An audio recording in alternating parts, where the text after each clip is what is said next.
Tuhan, Engkau tahu saya mencintai Engkau. Kemarin dia bisik-bisik saya di diam buah.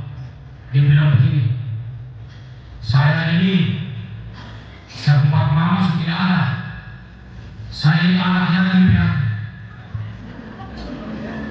Ketika kami masuk, anak dia sampai di rumah dia masuk, ada dua saudara ini peluk dia dan menangis. Lalu saya bilang begini, Romo, di rumah di keluarga aku sehari cuma dua. Engkau pakai ada sedikit saja. Tapi aku harus berbangga bahwa engkau dapat begitu banyak bapak, mama, kakak, adik, saudara-saudari umat Allah di tempat di mana Anda diutus untuk melayani mereka.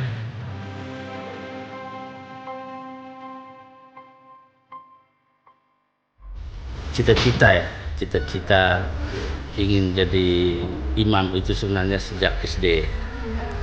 Saya kebetulan selain sebagai guru, kepala sekolah, tapi Bapak juga ketua Dewan Stasi. Dulu tahun 80-an, 83, 84 itu Bapak jadi ketua Dewan Stasi. Jadi kalau ketua Dewan Stasi di kampung-kampung seperti begini, kalau romo-romo datang, itu biasa dengan demonstrasi.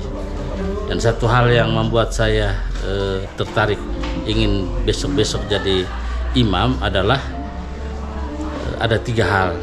Yang pertama, waktu romo-romo imam-imam datang di rumah selalu makan enak. Itu yang pertama. Yang kedua,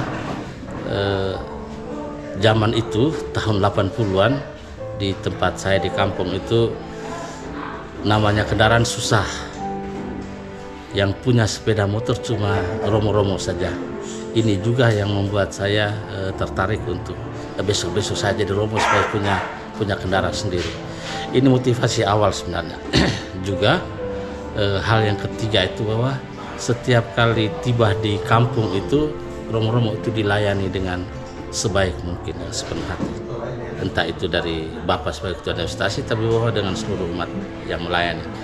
Hal-hal sederhana, tetapi bahwa membuat saya akhirnya memutuskan untuk saya jadi romo saja supaya hal-hal yang saya inginkan ini bisa saya capai di dalam hidup. Dan akhirnya saya memutuskan untuk sesudah tamat SMP saya akhirnya melamar ke Seminari Hoken, diterima dan berjalan seperti biasa tanpa banyak hambatan sebenarnya, dari soal pendidikan, dari soal hidup di seminari. Saya coba berusaha untuk menghayatinya, menjalani dengan sungguh-sungguh karena ingin tadi 3 hal motivasi dasar tadi, punya dilayani, punya motor, juga makan enak. 3 hal sederhana, tetapi bahwa selama sekian tahun, 4 tahun di Seminari Hoken, kemudian 9 tahun di Rita Piret, motivasi awal ini justru diperbaharui.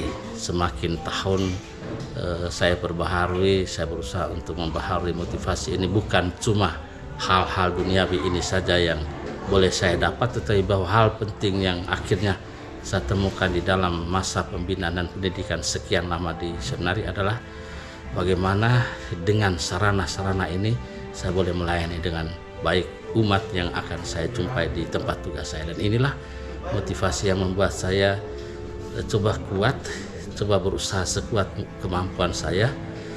Cita-cita ini boleh saya dapat, dan syukur kepada Tuhan bahwa cita-cita ini akhirnya boleh saya capai pada tanggal 20 Agustus tahun 2000 yang lalu ketika saya ditabiskan jadi imam. Dan ketika jadi imam inilah motivasi awal ini saya coba terus baharui dalam pelayanan saya untuk seluruh umat yang di tempat-tempat saya ditugaskan. Sudah beberapa tempat saya tugaskan, dan setiap kali saya perbaharui supaya semakin kuat dengan melayani Tuhan di dalam diri umat yang saya jumpai di paroki-paroki yang saya di mana saya ditempatkan. Maka ketika 25 tahun ini saya merayakan perak imamat saya, akhirnya saya melihat bahwa Tuhan itu beri satu kesempatan untuk saya untuk coba layani umat dengan sebaik mungkin.